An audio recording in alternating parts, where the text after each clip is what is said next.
Time is finite. It's so limited for all of us, but money we can always make. It's so cheap. We can make money all day long. It's no big deal.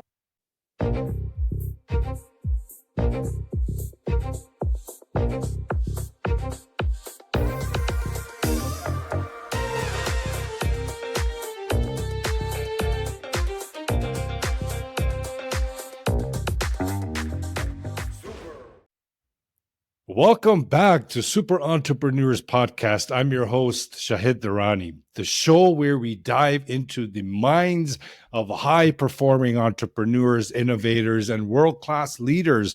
If you're someone who's always looking to grow, push limits, think bigger, you're in the right place. Today's guest is someone who knows business inside out, Justin Goodbread. He started his first company at the age of 15 and went to becoming a nationally recognized financial expert, author, entrepreneur. He's built and sold multiple businesses, earned top financial certifications, and now helps business owners, which I love, increase their company's value and plan for the future.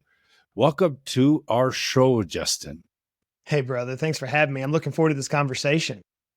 Oh, my pleasure. It's great to have you. Same here. I know we were chit-chatting before recording. When I meet someone, I want to get to know them as much as possible. I find that connectivity to another human being is very special to me. Thank you so much. I agree 100%. We have the honor and privilege to serve so many people.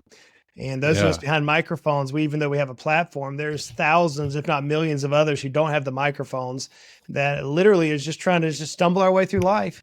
We have this calling from a higher power, from our God, so to speak, and he's laid a prompting in our heart, as vision in our heart. And at this point in my life, Shahid, I'm just at the point where I want to drive our business owners to their vision that they believe they have in front of them, that I call it God-ordained vision, man. How do we drive them to that? How do we help them prevent the stupid mistakes that so many of us have dealt with in the past? And so I'm looking forward to unpacking this. This is going to be a lot of fun conversation. Good. Yeah, great. Starting at age 15, you had this entrepreneurial bug in you. Were your parents into business as well? Actually, no. And I didn't have an entrepreneurial bug. My dad told me that if I don't have a job by Friday, don't come home. And I was 15 years old. We were homeschooled. That was back whenever there wasn't a lot of homeschoolers in the day. And we were a small family. Mom and dad they were raised very humble. Just very meager beginnings, and they wanted to raise their family to be entrepreneurs. And my dad, through a series of events, trained my brother, my sister, and I how to be entrepreneurs. And now 7 businesses later, 30 plus years, man, 30 plus years of driving businesses. It has been a journey. Great. This one now that I have the privilege is to empathize and to rationalize and actually understand where so many of our brothers and sisters are in the day-to-day grind.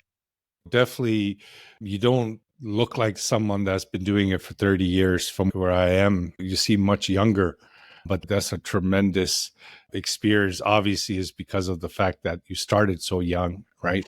That's thank you. Comment. The gray on my face and the weathered on my skin, and all the scars from the last 30 years would probably differ with you, but it's been a journey. It's been a journey I wouldn't trade. And this entrepreneur journey is one that it's not for the faint of heart, but the journey. And I don't talk about the destination, because we're never going to reach our destination, I don't believe, in our life. We're always going to continue to pursue whatever God's put in front of us.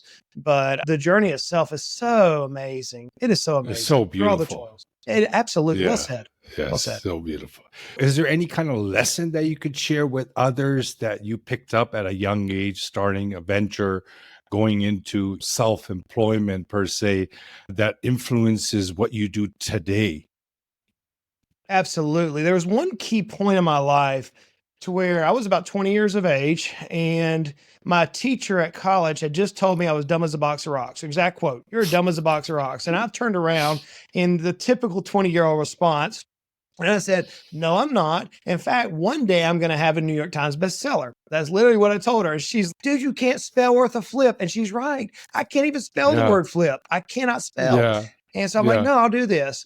And so I went after that conversation to a Zig Ziglar conference back in the old Zig Ziglar, and on the stage, he had the water pump, and he's saying, you got to prime the pump, you got to serve others, but ultimately, where do you want to be? And he challenged that audience, that small audience, 300 or 400 people at that time. He said, I'd like for you to take a sheet of paper out and write down your wildest dreams that you want to accomplish in the next 20 years. Wildest dreams. So here I am, 20 years old, and I had three things that I wrote down. I don't mind sharing them. I said, I want to be married to a smoking hot girl that have a beautiful family by the time I'm 40 years of age. I said, number one. Number two is I want to write New York Times bestseller. And then number three, I was like, I don't know where this came from, but it's like, I want to become a deca-millionaire by the time I'm 40. I want to have a net worth more than $10 million. Now, this is in the 90s. Okay. Shows you my age. It's 90s. And at that time until today, that's a lot of money. And so I can remember that. And it became a staple, like the mountain I was going to charge up. Didn't know how I was going to achieve this. I was like, I'm going to do this. So I spent the next roughly 16 years of my career buying and selling and starting companies and selling them and growing in different professions, from landscaping to consulting to insurance. And then finally I come to the point where it's like, I'm looking, and I achieved I have a beautiful wife and a beautiful family. I'm blessed in that area. I had not written a book. I'd not written anything really since college, and we had nowhere near the deca-millionaire status we want to achieve. And so I hired a coach, and I believe that a coach can change your life. Yes, because it changed my life. And I believe this with all my heart. And this is the principle I want to drive you to, because by the time I was 40, I achieved a #1 Wall Street Journal bestseller, an international bestselling that sold over 1 million books. We reached deca-millionaire status, and I still have a wife and a beautiful family. So we were able to achieve a lot in a 4-year period of time. But the coach taught me a valuable principle. And here's the key to that story. The key to the story is that money is infinite. Time is finite. We can always make more money. And my coach taught me, son, if you will trade your dollars to speed up your success curve using wisdom of others, using the mistakes of others, and having that coach apply principles in my monthly life every month, helping me coach not to make the same mistakes he made, he pushed me to achieve my goals. And then the money that I sacrificed for that 4-year period of time came back. But more importantly, I now had time. So time is finite. It's so limited for all of us, but money we can always make. It's so cheap. We can make money all day long. It's no big deal. It's a game. That's the principle right there, brother. Yeah. It's the way we look at life. When we look at it as difficult, it's guaranteed to be difficult. When we shift the mindset and we look at it that, hey, it's a learning curve, and I create the experience that I want. I want my life to be difficult. I want it to be easy and flowing. I have those gifts to make that possible. And that's the realization that when you went to that event, just thinking big like that, writing those things, unleash something much bigger than if you didn't know, if you didn't realize that thought patterns, right? It unleashed the desire, not knowing how we were going to accomplish. And I would say that every person listening to us right now has a desire, something that's burning in your heart. No, it may be something monetarily, it may be something with your family, it may be something with your faith, it may be something with your friends, or we have something that's burning in our hearts. If we literally pause for a moment, that old Hebrew word says Selah, pause for a second and just push the noise out and think about this journey that we're on. If we honestly sit back, there's a destiny that we're all trying to achieve. Now, we may not be able to see it crystal clear, but we know it's out there. So as we think bigger and our mind sees the bigger opportunities, what we end up actually doing is creating pathways, syntax that allow us to find the destiny. And the journey becomes, as we were talking earlier, becomes beautiful. It becomes this thing that's, man, I'm going to step in faith to this next particular move. I'm going to step in reason to this next particular move. I don't know what it's going to yield, but it's going to carry me one step closer to this particular desire I have in my life. And for me, whenever you had that opportunity to stretch your mind and allow somebody who believes in you, you surround yourself with your family, your friends, your coach, whoever it is that believes in you, and they challenge you as like iron sharpening iron, and they push you forward. I firmly believe that we can accomplish anything. We truly set our minds to. I believe we're going to be best friends. I live it. Yeah, and it's funny. I'm attracting guests that think and feel this way more often now than I used to. Even though I wanted guests like you on the show, I would be bringing something different. So basically, whatever I had in my subconscious is what I was bringing. And my subconscious has shifted so much over the months. And now I'm noticing a different. And there's little minute areas of your life you start seeing that shift. And like you mentioned, that desire is super important to have because we need to grow as human beings. As soon as we were born, my late mentor used to say, we need to start crawling, we need to start running. We want more life, we want more money. We want like this growth. That's the whole purpose of the expanding universe, and we're part of it. And because of the experiences we had in the past and our environment, we start giving more energy to the limitations, the thoughts that come up that are based on more limitations, and we hold ourselves back. And that's unfortunate. That's the real passion behind this show, is to help people wake up to what you're doing exactly, is bringing individuals like you on the stage here and spreading your message to allow someone to, hey, step away a little bit and say, wait a minute, there's something great inside me. There's some greatness, something super inside me that's boiling, and I want to do something. And like you said, it could be a book or it could be something else as a desire. Now, what do I do? And then to start giving energy to the how. But honestly, in my experience and the people that we work with, the how really honestly doesn't matter, because it comes to you. It shows up. These partnerships, these people, and this idea, this plan starts coming and start creating within. You start creating it because you're already living with that faith, not fear. You shift it. There's some reprogramming that needs to be done internally, but you start having more faith, and you're leading with faith, where action doesn't seem like action anymore because it's effortless. You're just flowing, and the flow is 10 times more effective than how you were grinding when you were in fear. You know what I mean? Absolutely. I've had the privilege of talking with uber successful people as the world might define success. And I'm not talking about money. Money is just one element of success. I think the way I frame success for my person and the way that I've stayed grounded in my own life, and it's a challenge that I challenge now the clients that I coach, these business owners that want to rapidly grow their companies. I believe there are 5 areas of wealth. I believe our faith. You and I have spent some time talking about our faith, that we believe there's a higher calling. We might call him God. We might call him Allah. We might call him Jesus, whoever it is. We believe there's a higher calling, right? And so 2/3 of the world believe there's a higher calling. So we're the majority of those of us who believe that way. So faith is vital. And then we have our family. My family, what good is it if I gain the world and lose my family? They're not with me throughout the success journeys, and they're not around me at my deathbed, and I can't reminisce a point of them. So I don't want to lose my family. And then friends. I don't hear a lot of people talk about this.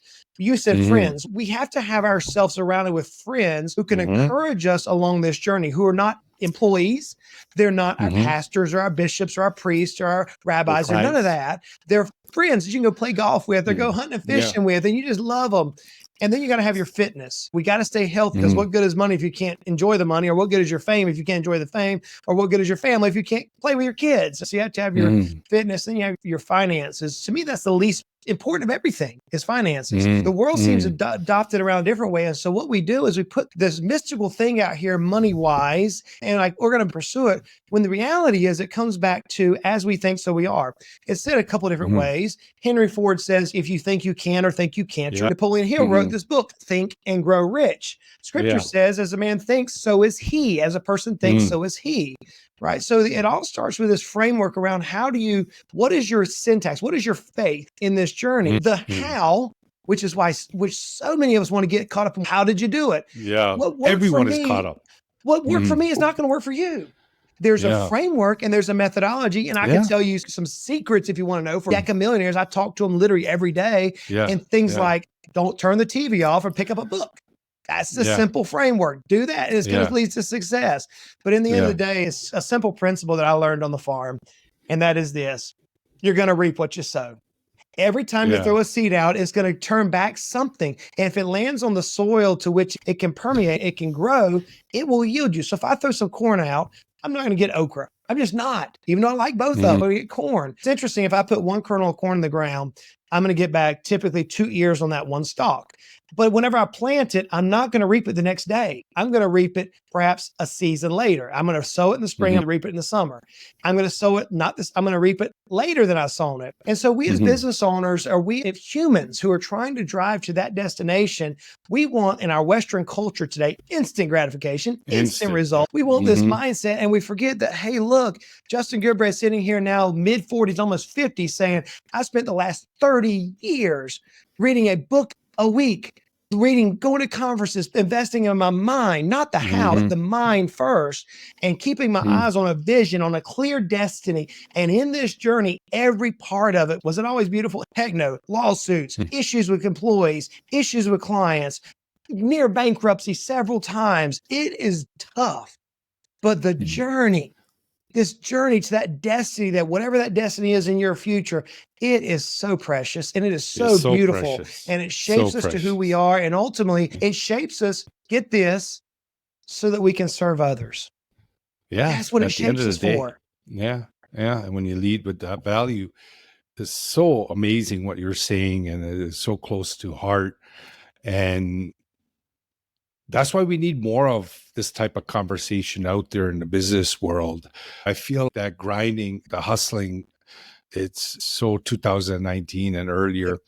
I think that when we focus internally, my world has completely shifted because of it. But initially, I thought it was nonsense. What do you mean internally? But it is so important to get to know self at a very deep level. A lot of people talk about self-awareness, but almost everyone thinks they're self-aware, but it's true to an extent. But I'm talking about deep self-awareness, moment to moment, being aware of the thoughts, the feelings that trigger things, and giving it some space. And I found that when we start creating that gap internally, we start unlocking our true potential, not masked over some conditioning that we have experienced in the past or other people, ideology that was transferred to us, but just know for yourself through experience. And the more you do that, the more you want to do for others automatically, because you start feeling that oneness, the oneness to everything. And science is proving, right, that everything is entangled. It's just what we see as physical, obviously, this seems separate, but at the foundation, the core, it's just love. It's just one. And when we start operating from that energy, when we want to help others, we're not trying to help others to gain. Obviously, everybody wants to grow, but the focus starts shifting. You actually want people to succeed, because if you help them get what they want, you're going to automatically get what you want anyways. It's not like it's not going to happen. And what you're seeing here is deep. And I'm grateful that you're on this show sharing this so other people can hear. It's not just one person talking about it. There's other successful in my network. I'm blessed that I'm coming across with, like you said, wealthy on a monetary level, but success might be different for everybody. For me, my success is creating that gap between who I feel I am and my thoughts. That was the biggest success for me, is to take that power back, where my emotions aren't triggered by other people's circumstances, situations. Because you mentioned challenges. Challenges are going to happen. They're going to happen. And some of the challenges that happened to me, for example, when they were happening, I thought the whole world was against me. I thought everything wants me to fail, like I'm doing something wrong. I'm not good enough. I'm not worthy. But in honesty, when I zoom out and when you look back at that and you notice, oh my God, what an incredible lesson. What an incredible stepping stone to my next stage of my life. Every single one of them. I'm not kidding. Like every single challenge that was insanely devastating at the time later became a perfect next step to where I needed to go. You know, it's beautiful about what you just described. And I use that word beautiful because in the challenges, we are shaped and molded to who we are. I believe that we are created. I believe that God created us in his image. I believe that we're fearfully and wonderfully made. I believe that. I believe I'm not an accident. I believe that you're not an accident. Everybody who's listening to me, I believe that we were placed here on the earth for a purpose that only we can achieve.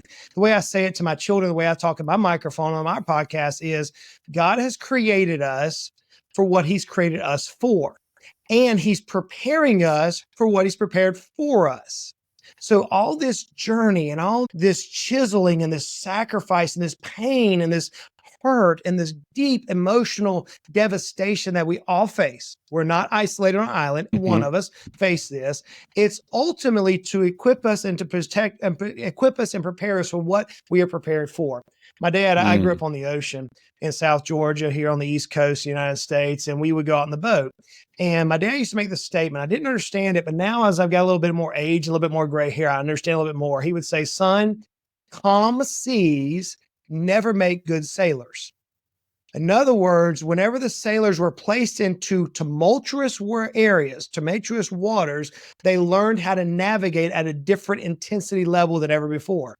And so the very journey that you've gone on, the very journey that I've gone on, and everybody who's listening to us is literally shaping us into this masterpiece for one reason and one reason only. And it's not for self-gain. That's just so Western 20th century, 19th century culture. It's not for self-gain. It's so that we might turn around and help and serve those who are struggling, who are going through very similar circumstances, those who are feeling that weakness.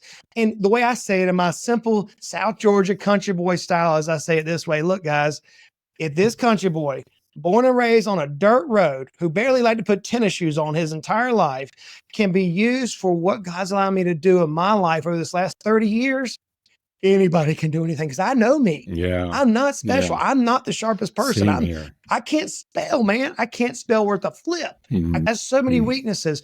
But what happens is I got a glimpse. I got a glimpse of what it could be. And in that glimpse, it's like there's a journey that's hard. There's a journey that's tough.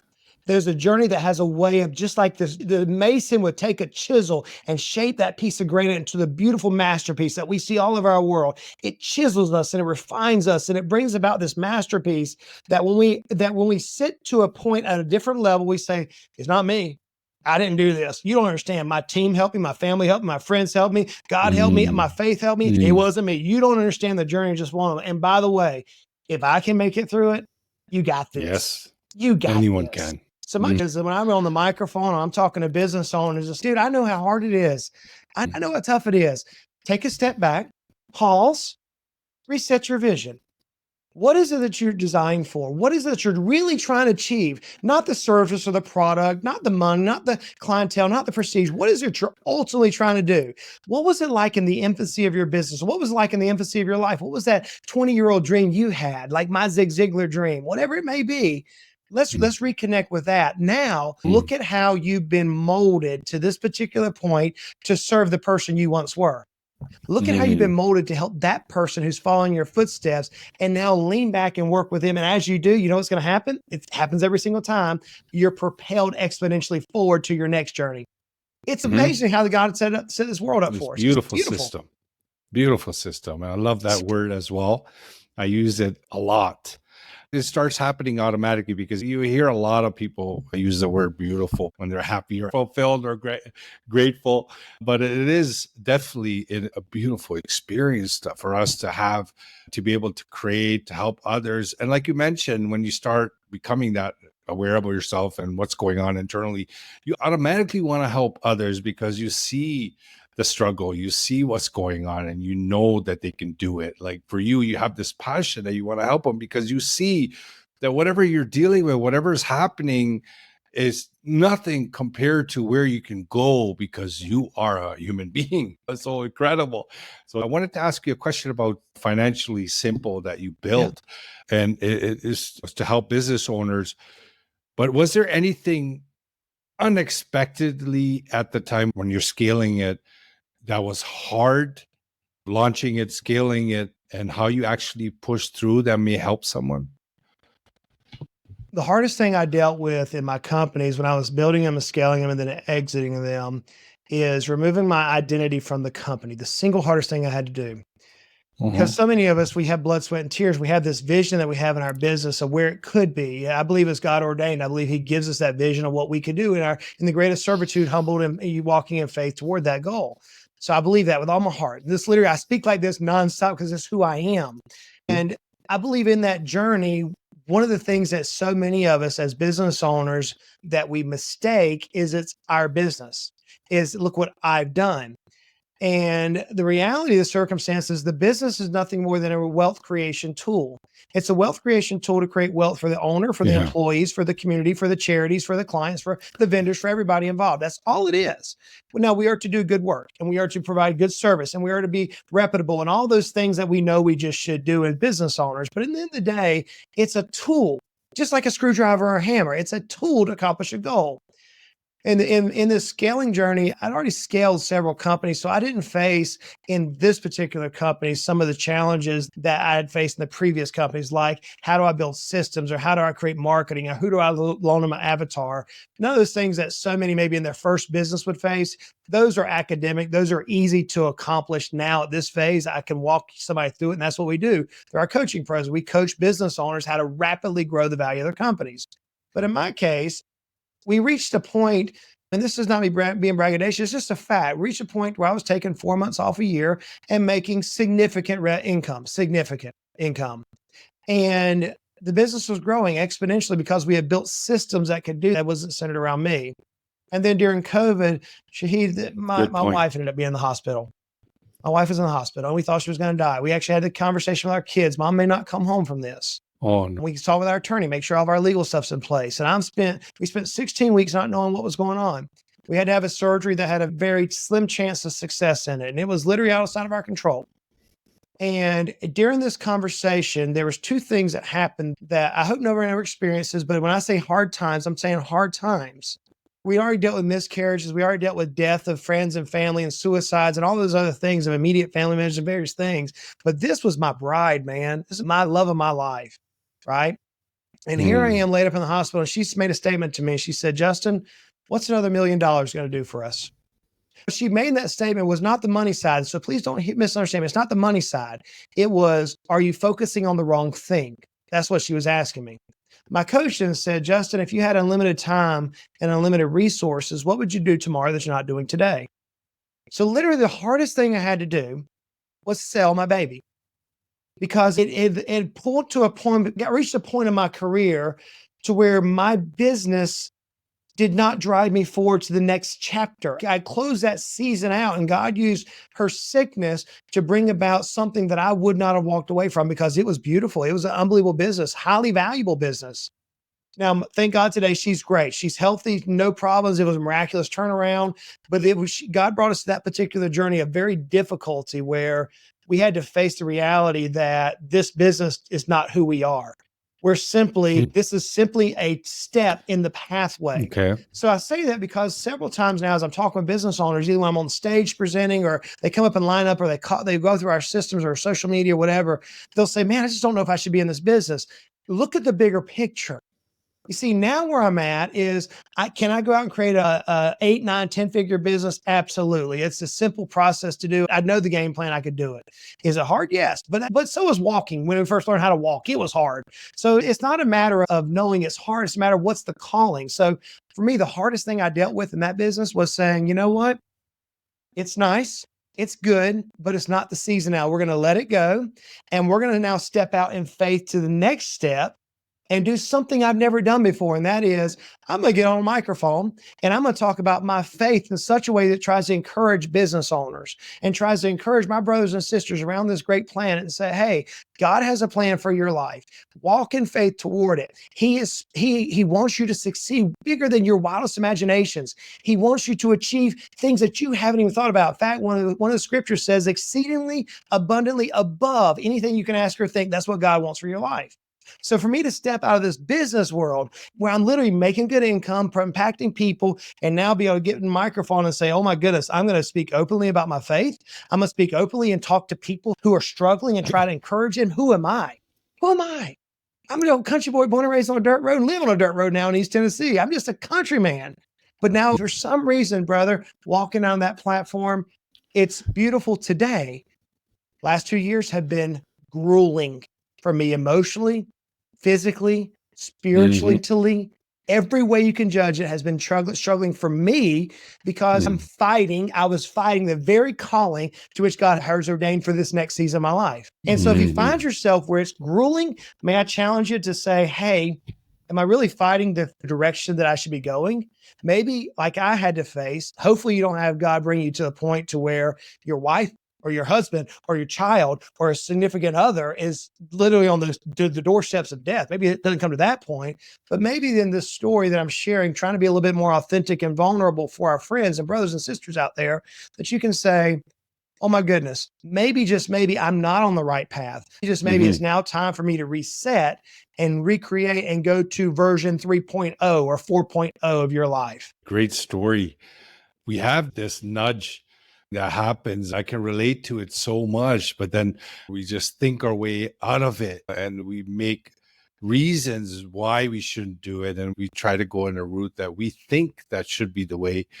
And then something pulls us back, continuously keep pulling us back to go in a certain the direction. And you took that leap and you're following a purpose here. There's a deeper purpose where mountains start moving in front of your path, right? Because there's something very powerful when you go in the direction of that intuitive calling that you have taken on. So I want to really show my appreciation for your time today, coming on our show, spreading your goodness and your wisdom. And I wish you all the success, all the growth, all the calmness, and helping other people also experience that elevated life. And I appreciate you. Thank you for having me. I hope this message helps whoever's listening. I hope it helps you. If you ever want to connect, hey, look, check me out on Instagram. I live my life openly. I don't hide anything. You're going to see authentically who I am. I'm a human just like everybody else. But I honestly believe that if we work together and we lean on each other and we share in our journey, that we can, as you just said, we can move mountains. We can accomplish the most unbelievable things. And friends, it is, despite where you're at, maybe you're struggling today, it is a beautiful journey. It is. Yeah, I agree.